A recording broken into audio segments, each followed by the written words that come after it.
პრეზიდენტის ვეტოს და გადავთვალოთ თქვენ რისკებს, რომ ამ ვეტოს დაცვების და საარჩევნო ამ კანონმდებლობის მიღების შემდეგ შესაძლებელია მეოთხე დათქმის შესრულება საფრთხე შეექმნას და შესრულებულად არჩევნებთან.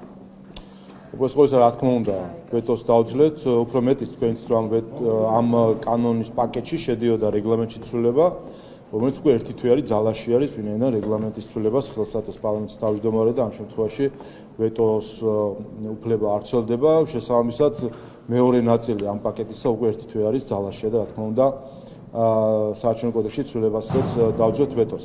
რაც შეეხება ეგრეთ წოდებულ მოტივირებულ შენიშვნებს, ითქვა გუშინაც, ნახეთ თქვენ თვითონ ადევნებდით თვალყურს იურიდიულ საქმეთა კომიტეტის განხილვას, თუ სინამდვილეში რაიმე შინაარსობრივი მოტივი არ არსებობდა.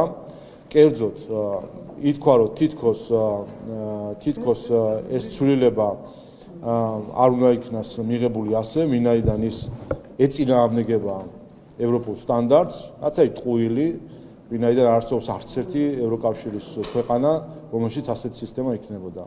მეორე ითქვა, რომ თითქოს ეს ცვლილება არ უნდა იქნას მიღებული, ვინაიდან ის ეწინააღმდეგება ვენეციის კომისიის დასკვნას. რა თქმა უნდა, ესეც არის ტყუილი, ვინაიდან სალომე ზურაბიშვილის შენიშვნებიც ასევე არ იზიარებს ნაწილში ვენეციის კომისიის დასკვნას. და მესამე ითქვა, რომ თითქოს ეს ეწინააღმდეგება 9 პუნქტს, რაც არის ასევე ტყუილი. 9 პუნქტიდან მეოთხე პუნქტის იდეა მდგომარეობს იმაში, რომ არჩევნები გაიმართოს სამართლიანად, კონკურენტულადად და რა თქმა უნდა, არჩევნები, რომელიც იქნებოდა გამართული იმ პირობებში, რომ გვეყოლებოდა საარჩევნო ცენტრალური საარჩევნო კომისიის თავმჯდომარე 2 წევრი, რომლებიც არ არიან სრულივადით არჩეულები, ეს მისცემდა საბაბს ოპოზიციას, რომ კვლავ დაიწყო პროტესტი შედეგებთან დაკავშირებით და მეორე არჩევნები, სადაც ჩვენ ხედავთ ახლა, ხო, პირდაპირ გეგმა რაც იყო, გაიშიფრა საბოლოო ჯამში, ოპოზიციური მოადგილე უნდა გამხდარიყო კომისიის თავმჯდომარე და ხედავთ ჩვენ იმ წნეხს, რომელიც მიდის ახლა ცესკოს თავმჯდომარეზე, იქნება ეს მედიიდან, ოპოზიციიდან თუ არასამთავრობო სექტორიდან და ხედავთ, რომ არის სურვილი, რომ რაღაცნაირად ჩამოეცილებინათ ის თავმჯდომარეობას და შემდეგ ლელოს ჩაეტარებინა არჩევნები. რომელიც სამართლიანობაზეა საუბარი, ლელოს ჩატარებული არჩევნები. ამიტომ სამი ტყუილი ითქვა გუშინ მოტივირებულ შენიშვნებთან დაკავშირებით და რა თქმა უნდა, ახლა, როდესაც სამ ტყუილში იქნება გამოჭერილი ესეთი შენიშვნები, აქ საუბარი იმაზე, რომ არსებობს რაიმე შინაარსობრივი მოტივი ზედმეტი არის, ერთადერთი მოტივი, რაც აქვს სალომე ზურაბიშვილს, ეს არის, რომ შეუქმნას საბაბი ნაციონალურ მოძრაობას იმისთვის, რომ ახლა უკვე მეოთხეჯერ არ აღიაროს არჩევნების შედეგები.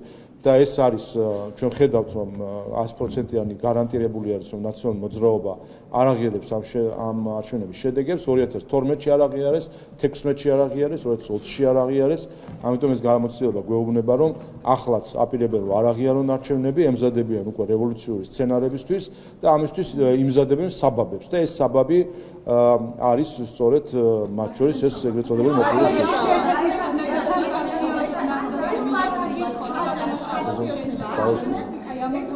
ქართული ოცნება ჩაატარეს არჩევნებს და რომ პოლიცსაბჭოს წევრი პარლამენტის თავმჯდომარე შალვა ყაყუაშვილის მხრიდან დანიშნული კადრები, თუნდაც ცესკოს თავმჯდომარე, ეს ყველაფერი ნიშნავს იმას, რომ მათ უნდათ რომ ხელში ჩაიგდონ ეს ინსტიტუცია სრულად და აბსოლუტურად.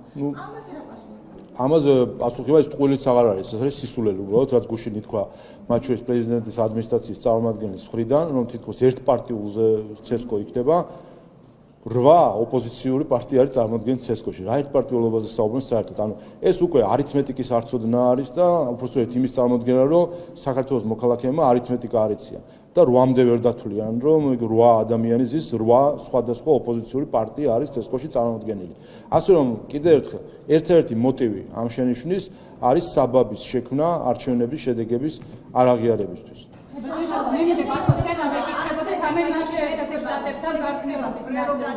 ერთი წამით ამასაც უპასუხოთ. აი ბატონო შალვა, ამ შემთხვევაში აქცენტი კეთდება იმაზე, როგორც თქვენი ოპონენტების, ასევე არასამთავრობო სექტორის და დაინტერესებული მხარეების მხრიდან იმაზე, რომ გვექნება რა თქვენ პრეროგატივა, რომ წარმოადგენთ ცესკოს თავმჯდომარის და პროფესიული წევრების კანდიდატურები და მეორე მხრივ მას დაამტკიცებს რა უბრალო უმრავლესობა, ეს ნიშნავს და ადასტურებს იმას, რომ ეს იქნება ერთი პარტიის მხარდაჭერით, ასე ვთქვათ, ფორმირებული მოიცეს. არა, ეს არის თქვენი მამრობათა პარტიის თავმჯდომარე. ხო და რას მიწუნებენ მე? რას მიწუნებენ? ეს არის არგუმენტი. ხორეთ ეს არ არის არგუმენტი, ეს არის გათვლა, რომ შეუძლიათ საზოგადოებას ნაცარი შეაყარონ თვალში. პარლამენტი ეს არის უმაღლესი წარმომადგენლობითი ორგანო. საქართველოს პარლამენტში უმრავლესობა არის ქართული ხალხის უმრავლესობის წარმომადგენელი. შესაბამისად, არჩევა მოხდება საქართველოს მოსახლეობის უმრავლესობის სახელით. ეს არის, რასაც ქვია, სახელმწიფო და დემოკრატია. სხვა დანარჩენი არის ბელეტრისტიკა, რომლითაც უნდათ, რომ კიდევ ერთხელ შეიქმნას საბაბი არჩევნების შედეგების არაღიარებს, თუმცა აქ ვარ დაიმახსოვრეთ დღევანდელი სიტყვები 26 ოქტომბერს გაიმართება არჩევნები, 27 ოქტომბერს ნახავთ, რომ ზუსტად ამ საბაბს მოიტანენ არჩევნების არაღიარებისთვის და ეს კიდევ ერთხელ გაიშიფრება მათი ეს გეგმა. მე მეკითხოთ ამერიკის შეერთებულ შტატებთან გაგემრიების ნაწილზე და უბრალოდ დაფინანსების ნაწილზე.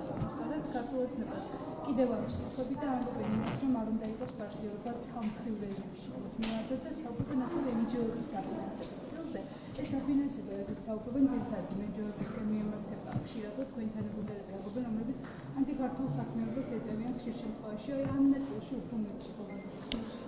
რა თქმა უნდა, რაც შეეხება უცხოურ დაფინანსებას, აქ ჩვენ კვლავ გავართ იმ პრობლემის წინაშე, რომ განსაკუთრებით არასამთავრობო სექტორი არის ყველაზე გაუმჭვირვალე სექტორი დღეს იმ ჯგუფებს შორის და სექტორს შორის, რომელიც ჩართული არიან პოლიტიკური გადაწყვეტილებების მომზადებაში, არასამთავრობო სექტორი არის ყველაზე გაუმჭვირვალე.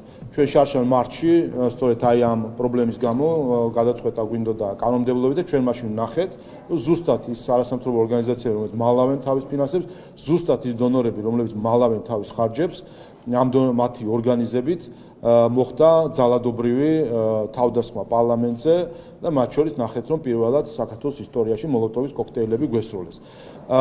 და ჩვენ სულ ახლახან ნახეთ კიდევაც თბილისი პრაიდის კორესპონდენცია გასაჯაროა და სადაც ყველამ ნახა, რომ თურმე შარშან მარტში ეს იყო კოორდინირებული ქმედებები NGO-ების და მათი დონორების.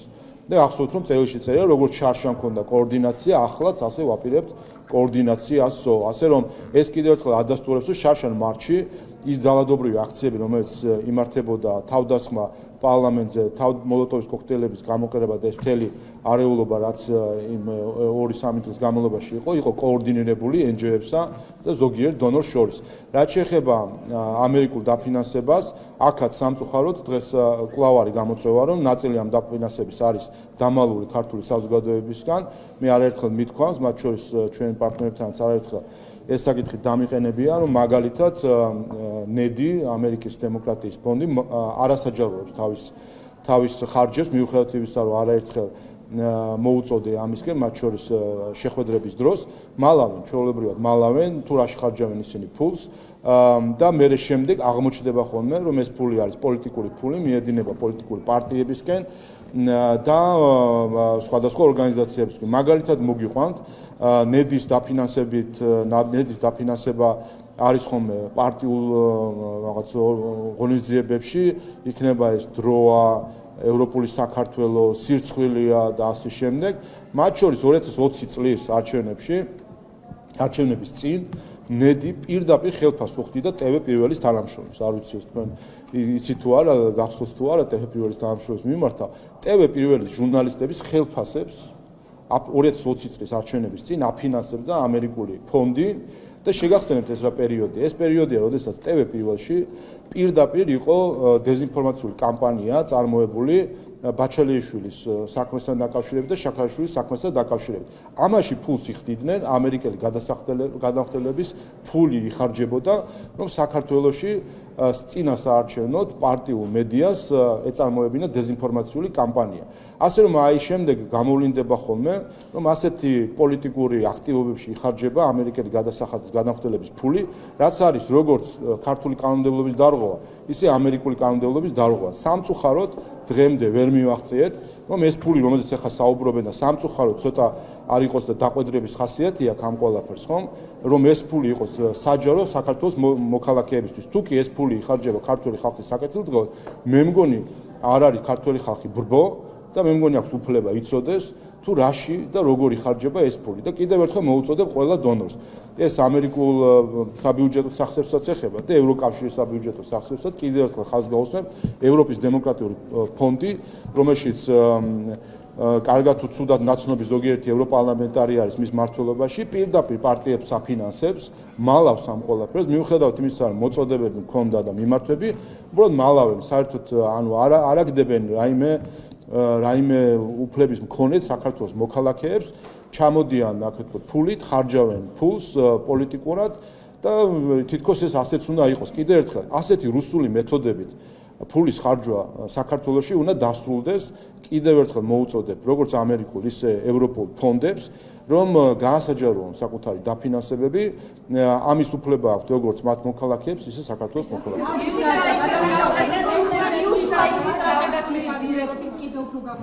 რაც შეეხება ამ საკითხებს, ამაზეც პრემიერ-მინისტრიც ისაუბრა და ჩვენი პოზიცია ცნობილია. ხომ ჩვენი მხრივ უკვე 10 წლეულებია ვაჩვენებთ ამერიკის შეერთებულ შტატებს თუ რას ნიშნავს პარტნიორობა და მეგობრობა ქართულად.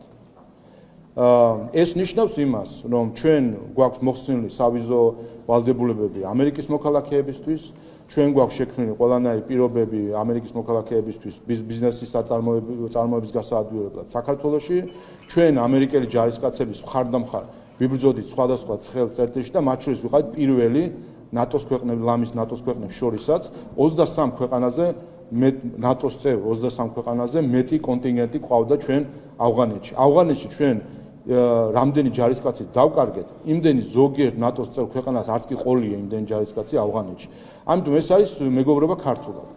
ამის საპასუხოდ ჩვენი მოლოდინი არის, რომ ამ მეგობრობის საპასუხოდ ჩვენ ნახავთ ასევე მეგობრობას, რომელიც გულისხმობს სავიზო რეჟიმის მოხსნას საქართველოსთვის, პირდაპირ ფრენას საქართველოსთან და ნიშნავს თავისუფალ ვაჭრობას საქართველოსთან. იყო საუბარი და მათ შორის როცა ჩვენ საუბრობთ, რომ ჩინეთთან სულ ახლახან ჩამოყალიბდა სტრატეგიული პარტნიორობა, სულ ახლახან მოხსნა საქართველოს სავიზო ვალდებულებები ჩინეთის მოქალაქეებისთვის და ნახეთ რომ საპასუხოდ რამდენიმე თვეში ჩინეთმაც მოხსნა სავიზო ვალდებულებები.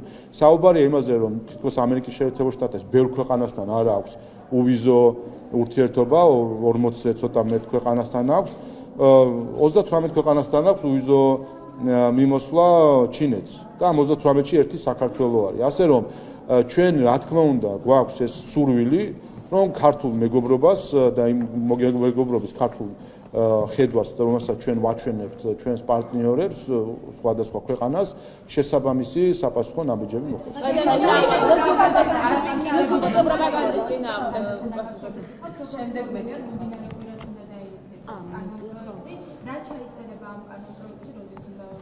და მსგავსი კანონპროექტის საჭიროებაზეც რომ გაამახვილოთ კიდევ ყურადღება. აი ამაზე ვიდეო დეფინიცია LGBT პროპაგანდა როგორ განისაზღვრება კანონპროექტით თქვენი შეფასება რა შეიძლება ამ ტერმინს განისაზღვროს და მეორე აი პარალელს გავავლეთ თქვენს აქცენტს სხვა კითხვის პასუხად ჩაშანდელი მოვლენები როდესაც აგენტების შესახებ კანონპროექტი შემოვიდა პარლამენტში და პირველი მოსვლით მიიღეთ მაშინ ჩვენ გვახსოვს პარტნიორებს მათ შორის ორელის იგივე შარლ-მიშელის განცხადებები როცა პირდაპირ თქვენს რომ აი ამ კანონპროექტი და კანონი ვერ შემოხვალთ ევროკავშირში და ეს არის წითელი ხაზი ყოველგვარი განცხადებები. ხომ არ არსებობს ერთგვარი საფრთხე რომ ეს კანონპროექტი შეიძლება ასეთად მიცეს და სერიოზული კამბიები ქვეყანა ამ საკანონმდებლო უბრალოდ ყოველსა ჩვენ ნახეთ რომ ბოლო 2 კვირის განმავლობაში მას შემდეგ რაც ეს ინიციატივა იქნა გამოთქმული ჩვენი მხრიდან და მოუწოდეთ ჩვენ პარტიებს რომ საკუთარი პოზიცია დაეფიქსირებინათ, ნახეთ რომ უკეთეს შემთხვევაში გაექცნენ პასუხს, უარეს შემთხვევაში დადგნენ ზუსტად პროპაგანდის მხარეს. ასე რომ საერთო ჯამში ამ შემთხვევაში პასუხიდან გაქცევაც ნიშნავს პროპაგანდის მხარეს დადგომას და ფაქტ ნახეთ ჩვენ რაც იყო ამისი მიზეზი. ესეც გამოვლინდა შემდეგ ერთ-ერთი NGO-ს კორესპონდენციიდან, რომ როგორც ჩანს ეს არის საერთო ტაქტიკა, რომელიც შეთანხმებული არის ოპოზიციას, რამდენიმე NGO-ს და ზოგიერთ დონორს შორის, რომ ამ საკითხთან დაკავშირებით ელოდებიან მითითებებს, როგორც კი ექნებათ მითითებები, რომ რა ხაზით უნდა შეუტიონ ამ საკითხს, ზუსტად ისევე მოიქცევიან და ნახავთ თქვენ, როგორ სინქრონში ალაპარაკდება ყველა და როგორ სინქრონში ექნებათ ერთნაირი არგუმენტები შემდეგ. დაიმახსოვრეთ ჩემი სიტყვები, რამდენიმე დღეში ნახავთ უკვე სინქრონში ალაპარაკებულ, კოორდინირებულ კამპანიას, რომელსაც ერთი დირიჟორი ეყოლება. რაც შეეხება თვითონ შინაარსს, იხილავს ყველა მას შემდეგ, რაც ეს ინიციატივა დარეგისტრირდება და კიდევ ერთხელ, რა საჭიროებებს დაკავშირებით, იმიტომაც ვერ ლაპარაკობენ ვერაფერს, რომ ფაქტია, რომ არგუმენტი ამის საწინააღმდეგო არ აქვს, ფაქტია, რომ ის რასაც ჩვენ ხედავთ ზოგიერთ ქვეყანაში და მე არაერთხელ მოვიყვანე მაგალითად, რომ იმ დონეზე არის მისული ეს ყველაფერი, რომ ინგლისის პრემიერ-მინისტრს, ბრიტანეთის პრემიერ-მინისტრს კი მოუწია თამამი განცხადების გაკეთება, ხაზგასმით, რომ ქალი-ქალია და კაცი-კაცი არის, რომ ესეთი ტრუიზმების თქმა რო უწევს პრემიერ-მინისტრს. უხდებით, ასე ვთქვათ, რა დონეზე არის იქ მისული დისკუსია. ამიტომ ჩვენი ამოცანა არის, რომ არ მივიდეთ აქამდე, იმიტომ რომ მე იქიდან გამოსვლა არის რთული და ხედავთ, ოდესაც ასე ვთქვათ, რა მდგომარეობა არის სხვა ქვეყნებში. შესაბამისად, ეს ინიციატივა გაჟღერდება და ყველა ნახავთ. საიტის კამპანიის დირექტორზე მინდა რომ ვკითხოთ, არჩევნებთან დაკავშირებით საუბრობს ის ასეთ რამეს, რომ უნდა ჩატარდეს საქართველოს არჩევნების სამართლიანად და პროცესში იქნებიან ჩართულები ისფეთს ის დაფინანსებაზე საუბარი მათი მხრიდან, როგორც გაყალბება ისფეთის მხრიდან პივიდეს. ამ შემთხვევაში რასთან საჩვენებელს ხო, რაც შეეხება არჩევნებს, თავისთავად, როდესაც ხდება ისფეთის წარმოდგენა როგორც ობიექტური და მიუკერძებოდი დამკვირვებლისა, ესეც არის არაკეთილსინდისიერი ქცევა და ეს ამაზე ჩვენ ძალიან ღიად ვსაუბრობთ. ისფეთს აქვს ნულოვანი ნდობა ქართული ხალხის მხრიდან და როდესაც ასეთი ნულოვანი ნდობის ორგანიზაციები არის ძირითადად დასაყრდენი დაკვირვების დროს, ეს რა თქმა უნდა არის ძალიან სამწუხარო. თუმცა სამწუხარო ისიც არის, რომ არათუ ისფედი, თავად USAID იყო ჩართული 2020 წელს ყალბი შედეგების პარალელურ დათვლის მცდარი შედეგების გავრცელებაში და ეს თავად ისფედმაც აღიარა, რომ USAID-მ იცოდა 2020 წლის ჯერ კიდევ ოქტომბერში, მალევე იცოდა, რომ პარალელურ დათვლის შედეგები იყო მცდარი და მიუხედავად ამისა, არათუ პროაქტიულად არ უთხრა ხელისუფლებას და ქართულ ხალხს USAID-მ, რომ ეს იყო მცდარი და აქედან გამომდინარე ამაზე არ უნდა აწყობილიყო რაღაც კამპანიები, არამედ პირდაპირ მალავდა მათ შორის უშუალო შეხვედრების დროს არ უთქვამთ ჩვენთვის, რომ იცოდნენ ამის შესახებ, რომ იყო მცდარი. ამიტომ და სამწუხაროდ ამის შემდეგ მიუხედავად იმისა, რომ მე პირადად არაერთხელ ამ საკითხს ხაზი გავუსვი და მოვუწოდე, დღემდე არ მოგვისმენია USAID-ის განმარტება, რა თან ქონდა საქმე 2020 წლის ნოემბერ-დეკემბერში ის თანამშრომლები, რომელიც აღარ არიან ზოგი უკვე საქართველოში, რატომ მალავდნენ ამ ინფორმაციას და მეორე, ვინ იცოდა USAID-ის გარდა, იყო თუ არა ცნობილი საელჩოსთვის, რომელიც როგორც გახსოვთ, მაშინ ფასილიტაციაში იყო ჩართული ელჩი ამ დროს და საინტერესო არის, საელჩოსთვის იყო თუ არა ცნობილი ის, რომ პარალელურ დათვლის შედეგები, რომელსაც ძირითად არგუმენტად აყენებდა ოპოზიცია და რომელსაც აფუძნებდა მთელ ამ ყალბ რევოლუციურ ნარატივს, ამის შესახებ იყო თუ არა ცნობილი, ვისთვის იყო ცნობილი საელჩოში, USAID-ის თანამშრომლებისთვის, საელჩოს თანამშრომლებისთვის თუ ვისთვის იყო ცნობილი, დღემდე სამწუხაროდ USAID-მ ქართული ხალხი არ ჩათალა ღირსად, რომ განმარტება გააკეთოს ამასთან დაკავშირებით და ბოდიშის მოხდაც არ იქნებოდა ცუდი სხვათა შორის ვინაიდან ეს ყველაფერი მოხდა, მაგრამ ყოველ შემთხვევაში განმარტება გააკეთო, რასთან ქონდა საქმე, რამდენად დაინტერესდნენ ამითი, შიდა მოკვლევა იყო თუ არა ამასთან დაკავშირებით, ვინ იცოდა და თუ იცოდა ვინმემ რატომ ამას არეუბნებოდნენ ქართულ ხალხს და ერთი თვე რატო იყო აქ არეულობა, რატო იყო თავდასხმა ცესკოზე, რატო ტარდებოდა აქციები სხვადასხვა, როდესაც საფუძველი იყო აბსოლუტურად ყალბი.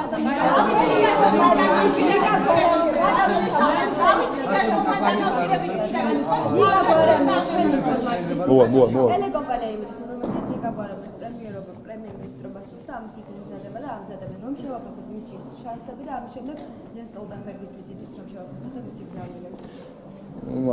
რთულია შეფასება, ხა ეს გასაგებია ხედავთ მათ შორის როგორც ამ წყვილს, გულისხმობ გვარამიას და მელიას, ისე იმ ხალხს, რომელიც მათ გარშემო არის, ეს არის ღირებულებებისგან დაცლილი ადამიანების ჯგუფი, რომლებიც იმის და მიხედვით თუ რა მითითებას მიიღებენ დამფინანსებლისგან, ზუსტად ისე იქცევია.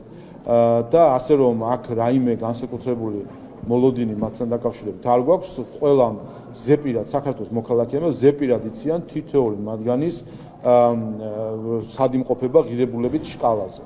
ასე რომ სხვა რთული ამაზე ითქვას, რა მითითებებსაც მიიღო, ზუსტად ისე მოხდა.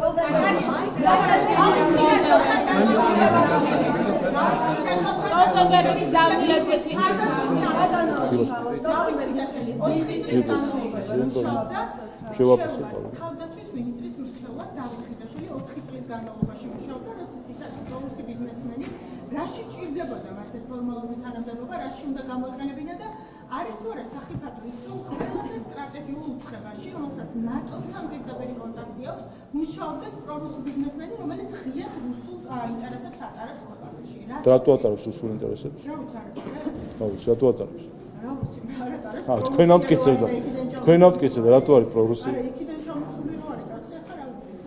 ყველანაირად გავშორებია. ხო, არ ვიცი, მე ვფიქრობ, რომ ის აბა რატო უნდა დააბრალოთ? არც თვითონ ამბობს, არც თქვენ გაქვთ რამე ფაქტები და აბრალებთ. ანუ უყურეთ, მე არა, ამიტომ არა, ეს უყურეთ, რატო ხოდა მას ფორმალური თანამდებობა 4 წლის განმავლობაში რაში ჭირდება? პირველი, ეს ასე ვთქვათ, დისკრედიტაცია ადამიანის და კლიშერება, ну გასაგებია ახლა ის ხდება, მაგრამ თქვენ თვითონაც ამბობთ, არაფერი არ გაქვთ სათქმელად იმისა, რომ ვინმე არის პრორუსი ან რუსი. ის გახავთ ქართველი ადამიანი, რომელმაც მათ შორის დიდი როლი შეასრულა ის, რომ გარეშთან დაკავშირებით მოპოვებული ყოფილიყო ის რუკები, რომელიც ძალიან მნიშვნელოვანია ჩვენთვის. ამიტომ თუ კი რამე საჯარო სივრცეში ქართულ საზოგადოებას ახსოვს ბატონი ხიდაშვილისგან, ეს არის ქართული საქმის კეთება. არ ვიცი, არა ქართული საქმე, რომელი გაუკეთებია მას, სიმართლე გითხრათ, მე თქვენგანაც კი ამსმენია, ერთის გარდა ამოთ, რომ ვიღაც რუს ბიზნესმენს ამოთ, რომ მასთან მეგობრობსო, ხო, რომელთანაც მეგობრობს ამერიკის პრეზიდენტის შვილი. ახლა თქვენ თუ ამერიკის პრეზიდენტს აბრალებთ, რომ ის პრორუსი არის, კი ბატონო, შეგიძლიათ ამ გზას მიყვეთ. ანუ მოკლედ ასე ბატონი ხიდაშვილი გახლავთ ქართველი ადამიანი და მისი ყველა ქმედებიდან გამომდინარე ამ ქვეყნის პატრიოტი. ამიტომ რაც შეეხება არა რა თქმა უნდა არ ვიცი. ეს ერთი რაც შეეხება მის პიროვნებას ყველა საჯარო მისი აქტივობიდან გამომდინარე ხედავთ რომ დიდი მცდელობა არის რაღაცნაირად მოხდეს მისი დისკრედიტირება, ქართული საზოგადოება ხედავს, ეს არის ქართველი ადამიანი, ქართველი პატრიოტი. რაც შეეხება იმას თუ მრჩევლად თავდაცვის სამინისტროში ეს თავდაცვის მინისტრის გადაწყვეტის საკითხები არის, ვინ იქნება მისი მრჩეველი, მე ამაში არც ადრე ჩავერეოდი, არც შეიძლება რამე ინფორმაცია მქონდეს და არც უნდა ვერეოდე, ხომ? ამიტომ მისი გადაწყვეტა მან ახსნა კიდევაც ყოფილმა თავდაცვის მინისტრმა მისი გადაწყვეტილებები. სტოლტენბერგის და მე მე საერთოდ ეხება რომ შევაბრძოლოთ ვიზიტი და მისი გზავნილები რამდენად მნიშვნელოვანია ჩვენთვის და გარდაიქმნის ამასთან კითხავ მაგრამ ვერ დაკავშირებით მოსამართლეების საუბრის და ამიტომ ცდილობენ რომ ისე წარმოაჩინოს თითქოს მეტინგის საჭიროება არის აიჯერ სტოლტენბერგის. ხო, რაც შეეხება ნატოს გენერალ-მდივნის ვიზიტს საქართველოში და მთლიან რეგიონში, რა თქმა უნდა, მნიშვნელოვანი არის მათ შორის სულ ცოტა ხნის წინ საქართველოს პრემიერ-მინისტრი იმყოფებოდა ბრიუსელში, ნატოს შტაბ-ბინაში და რა თქმა უნდა, ასე მოკლე ხანში საპასუხო ვიზიტი არის მნიშვნელოვანი ხაზგასმა ჩვენი ურთიერთობების განსაკუთრებული ხასიათისა. ამავე დროს ჩვენ ესეც უნდა ვთქვათ, რომ საქართველო უკვე დიდი ხანია არის მზად იმისთვის, რომ გადავიდეთ შემდეგ ეტაპზე გაწევრიანების და ისევე როგორც ევროკავშირში, ნატომაც აიღოს მაგალითი ევროკავშირისგან და საქართველოს დაუსახოს რეალური გეგმა, რეალური მიზნები, რომელთაც ჩვენ გვეცოდინება, რომ ამ რაღაც მიზნებს თუ მივახცევთ, ამ შემთხვევაში იქნება გაწევრიანება. ასე რომ საქართველო როგორც დემოკრატიული ინსტიტუტების შენებლობის მხრივ არის მზად და შეგახსენებთ, რომ ყველა საერთაშორისო რეიტინგების მიხედვით ჩვენ საშუალოდ 5-დან 10-მდე ნატოს წევრ ქვეყანას ვუსწრებთ როგორც კორუფციის ნაკლებობის, ისე დემოკრატიული განვითარების და სხვა ეკონომიკური ესე ვთქვათ, სიადვილით ბიზნესის წარმოების და ამან სხვადასხვა მაჩვენებლებით. ასე რომ ამ ხრივ და ასევე რაც შეეხება თავსებადობას ქართული საქართველოს შეერაღებული ძალებისა, აქაც აბსოლუტურად თავსებადი არის, დაახლოებით 80% ჩვენი შეერაღებული ძალებისა 80% აქვს სხვადასხვა სახლის გამოცდილება ნატოს ჯარებთან ერთად წვნებისა და მათ შორის საბრძოლო ამოცანების შესრულებისა და აქედან გამომდინარე არის სრული თავსებადობა, ასე რომ ბურთი დიდი ხანია უკვე ნატოს მხარეს არის და ჩვენ მოველით რომ იქნება რეალური მიზნები და გეგმები წარმოდგენილი, ისევე როგორც ეს ხდება მაგალითად ევროკავშირის შესაძლებლად. რაც შეეხება რეიტინგს,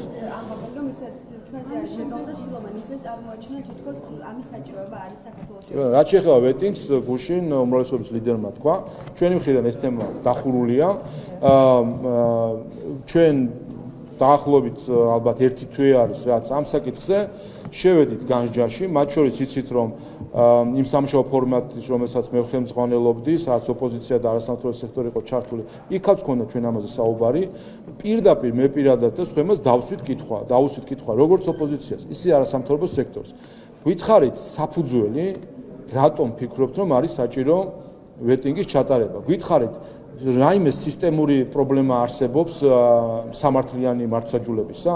გითხარით მაგალითი 1 ან 2 სასამართლო გადაწყვეტილებისა, რომელზეც იტყვით, რომ ეს იყო აშკარა უსამართლობა და აჩვენებდა, რომ სისტემური რაღაც პრობლემა არის. ვერაფერი, საერთოდ, კიდევ ერთხელ, ეს არ ხდება პირველად, უკვე მერამდენეჯერ არის გარკვეულწილად რამის ეს იქცას ტრადიციად, როდესაც არის ასეთი შეხვედრები, ოპოზიცია, არასამთავრობო სექტორი, ჩვენ სასამართლოს რეფორმის საკითხები განიხილება ყოველ ჯერზე, დაჟინებით ვკითხულობთ.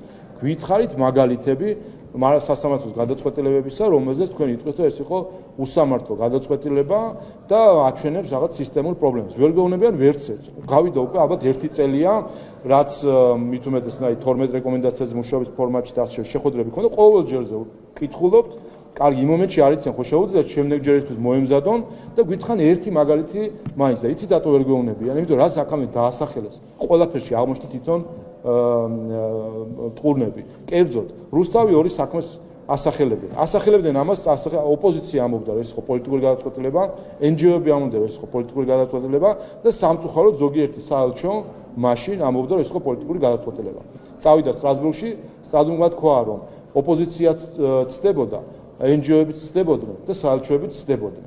და ასე შემდეგ, სააკაშვილის საქმე, მელიას საქმე, უგულავას საქმეები არის ყველგან, სადაც საბოლოო ჯამში აღმოჩნდებოდა, რომ ქართული მართლმსაჯულება იყო მართალი და ისინი ვინც აბრალებდნენ მას პოლიტიზებას, არ იყვნენ მართლები. და ჩვენ ახლა ნაცვლად იმისა, მოვისმინოთ წუხილი და ბოდიში ოპოზიციისგან, წუხილი და ბოდიში NGO-ებისგან, მოსამართლეების მიმართ, წუხილი და ბოდიში ზოგიერთ საელჩოს მხრიდან მოსამართლეების მიმართ, იმიტომ რომ ისინი იყვნენ მონაწილე ამ დისკრედიტაციის კამპანიისა, ხედავთ რაღაც აროგანტულ პოზიციას, რომ ჩვენ უნდა გადავხვიოთ საქართველოს კონსტიტუცია, დავივიწყოთ ჩვენი დამოუკიდებლობა, თქვათ რომ ჩვენ ვართ რაღაც ხალხი, რომელსაც არ აქვს უნარი თავად მართოს საკუთარი ქვეყანა და როგორც მოგვიწოდა ჩვენ ერთ-ერთმა მოქალაქემ გახსოვთ მაშინ რომ ცალ ფეხზე უნდა დავდგეთ, რასაც გვეტყვიან ის უნდა ვაკეთოთ. აი ამ სლოგანით გავიდნენ არჩევნებში 2024 წლის 26 ოქტომბერს. ამ სლოგანით გადის ოპოზიცია, დავდგეთ ცალ ფეხზე, გავაკეთოთ ის, რასაც გვეტყვიან. აი ამ სლოგანით გადიან სინამდვილეში ისინი არჩევნებზე და რა პასუხსაც მიიღებენ ამ არჩევნებზე ნახავთ.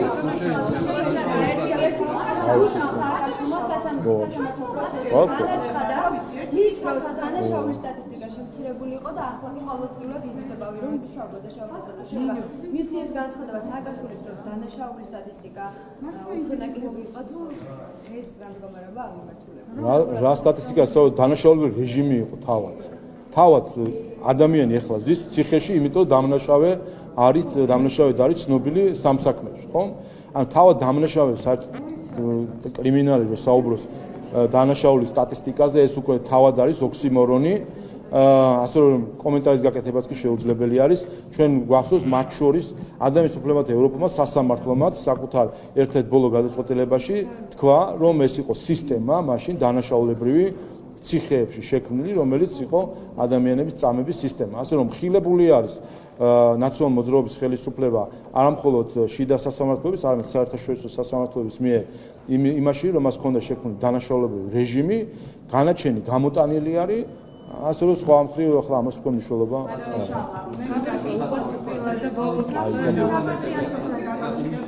ერთი, ორი, სამი და მოჩვენე. აი უპასუხებ დიდი ხანია მოიცა, აბა გისმენთ. გაზრდილი მოვა. რომელი მედინამზე? საწვავის ფასი აპელირებენ ამჯერად და აცხადებენ, რომ ქვეყანა შემოსვლამდე საწვავი ღირს ვარდა 65 თეთრი, ხოლო შემოსვლის შემდეგ თითქმის ორმაგდება.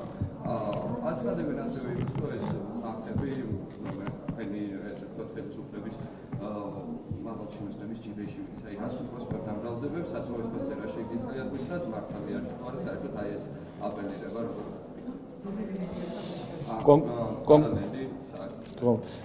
კონკრეტულ საკითხთან დაკავშირებით მე ვერ გეტყვით, მაგრამ თავარი არსი არის ის, რომ ჩვენ ვართ ღია ეკონომიკა, რომელშიც არის დაბალი გადასახადები და მაღალი კონკურენცია.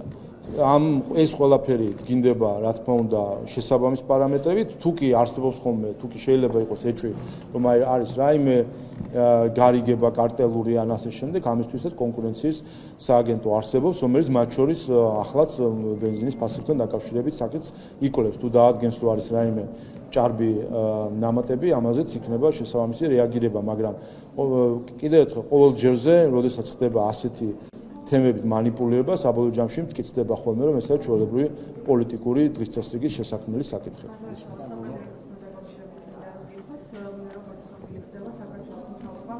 საპატრიარქოს სასწავლებლებს დამატებით 35 მილიონი ლარი გამოიყო. აღაჩენს თუ არა ეს ეჭვებს იმასთან დაკავშირებით, რომ ეს გადაწყვეტილება მოხდა მიიღო მოახლოებული არჩევნების წინ. და ამ ყოველთვის ხომაცდიობს ამ ქართული ოცნება სასულიერო პირების კეთილგანწყობის მოპოვებას 35 მილიონი ლარი საპატრიარქოს სასწავლებლებს. ეს იმ ფონზე, როცა საპატრიარქოს საკმაოდ კარგი ფინანსური მხარდაჭერა აქვს და პრივილეგიებიც აკეთებს საკმაოდ.